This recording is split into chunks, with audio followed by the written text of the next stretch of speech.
It's training camp season. Today we're looking at the Denver Broncos and getting a good look at Bo Nix. We're going to watch him toss the rock around and everything else. But before we dig in, you need to click that subscribe button right now because we're looking at practice. We're looking at training camp every day. We're looking at your favorite players, your rookies, your position battles. Guys, you're getting ready to draft in fantasy football. It's all right here. Click that button. Stop missing out. Today we're looking at Bo Nix. Almost 3 minutes of clips here. We'll loop this and keep talking ball. But the Broncos are getting very interesting right now. Bo Nix is in his second year, and he's looking poised, calm. He looks like a leader here. He looks like he's taking on that ownership role of being the leader of this team, and we're seeing that. Courtland Sutton has been killing it in camp so far. He's unguardable. But the story of camp, and I believe I will have videos on him soon. Now, I've talked about him in other videos. Pat Bryant. Pat Bryant, pay attention to him. He could be Sean Payton's next slant boy. Michael Thomas. He could be that. He kind of fits that mold a little bit, and he could turn into that, just getting slant after slant after slant in this offense. He could definitely be that. Definitely could see that happening. He could be filling out that role. He's made a few big plays downfield as well. Sticky mitts. Courtland Sutton's going to be the guy this year unless something happens. That's the thing about this, like he was last year. We got Troy Franklin in the offense from Oregon, looking to see if he can take a step forward. There's Vele. He had some moments last year.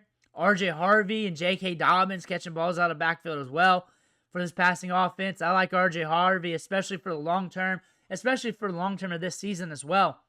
That's a rookie running back that's very explosive, drafted in the second round. Sean Payton's very excited about it. I'm very excited about it. A lot of other people in the fantasy football community and even Broncos fans are excited about him. But the weapons are stacking up. I haven't even got to talk about Evan Ingram yet. I haven't got to bring him up yet. Not mouth's dry. I've been doing so many videos. But Evan Ingram, like Bo Nix plays to live for another down. So he'll take those short targets. Who's going to be there? It's going to be Evan Ingram.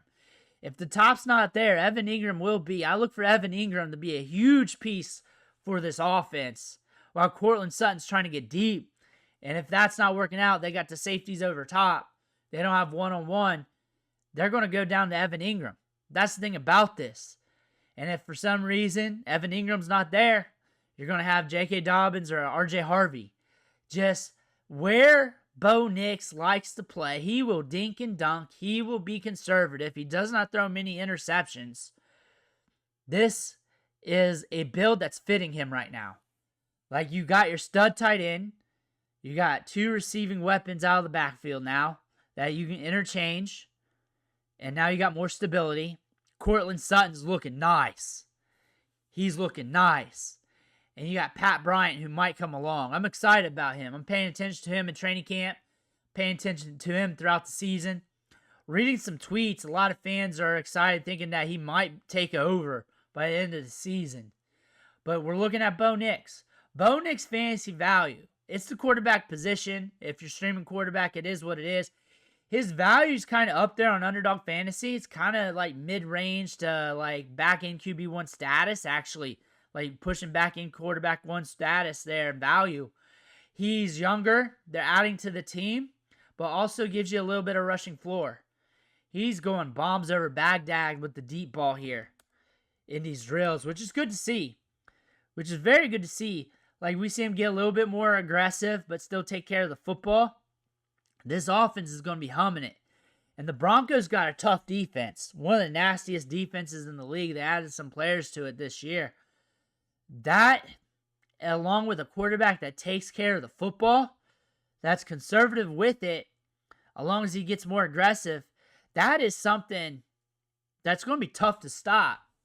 And you're adding weapons to allow him to take those steps forward. My mouth's dry. It's killing me. But we're looking here at Bo Nix going into his second season. This is a off season too where he's the guy. Last year, it was a battle for the starting quarterback job. And it wasn't really locked down 100%, even though like us watching, we could tell he was getting it. It was that Packers joint practices during that. And it was I think it's the last one or one of the last ones. 2-minute drill. End of practice. I think he went like 7 for 7, 11 for 11 or something like that. Didn't miss a beat. Scored. And we went over the clips, kind of like what we're doing now. And we just had that feeling. We had that feeling. We knew it was a wrap. We knew it was a wrap. We knew he was having it because we were watching the quarterback battle every day. We knew he was going to win it. We had that good feeling, but it was wrapped up. Like, it was on a silver platter then. Like, he had it. Like, he had it. We knew. We was not surprised when he got the job, when he was named the starting quarterback later on, a few weeks later, a few days later, if I'm remembering right. Like, we weren't surprised at all. Joint practices are huge in training camp. Joint practices are bigger than the preseason game because it's just more reps with the competition. It's more reps. The coaching staff can get more looks. They can play around a little bit more. Like, when you're doing the preseason games, for the back end of the roster, yeah, but they're also getting those reps in the joint practices. And the joint practices, it's a little bit longer. They're just throwing shit against the wall sometimes. It's competitive. It's actually a little bit more heated. Like, you got to pay attention to what's happening in those joint practices. Like, that is a key moment. That is a key moment. Like, don't get me wrong, the preseason games are important when you're identifying these players. But those joint practices, there's a lot that entails with those. You got to watch those like a hawk with these teams, especially those position battles. Those will give you the clues of who's going to win out, what's happening, how they're moving. Like, we're watching who gets the snaps first, who gets pulled first, everything else in the preseason games. You're watching who performs, who doesn't perform in the joint practices. Because if you don't perform in those, that gives you the coach a sour taste in the mouth. However, if you perform well, like Bo Nix did, then you wrap a bow on it and you end it. You end that competition by looking like the best in those. That's when you do it. That's when you do it. You see a lot of 11 on 11s. The thing about the 11 on 11s that I'm noticing with some of these teams, like the QB3, they're playing with the third string against the third string, and they're getting rough looks. Offensive line's getting blown up. Snaps are getting blown up by the center. All that stuff. So the battle's not really on par where some of those guys can climb the depth chart. But the joint practices, though, like those scrimmages, when you get your opportunity against another team where they're still being a little bit vanilla, but they're also trying to see what they got. That's very important. But going back to Bo Nix, this is a guy that's coming into his own. He's in year 2. He's stepping it up. We got some players around him now that's going to allow him to develop. That's going to help him develop. He's a good quarterback prospect. He's got a lot of experience under his belt at the college level. Let's think about that. Looked good at Oregon. Had his moments at Auburn. Put it all together. And now we're seeing him come into his own here at year 2. And we're seeing that in training camp. He's getting an opportunity as a full off season as being a guy. Like, throughout this whole process this year, there was no questions about it. And you're seeing him take leadership of this team, which is a good thing to see.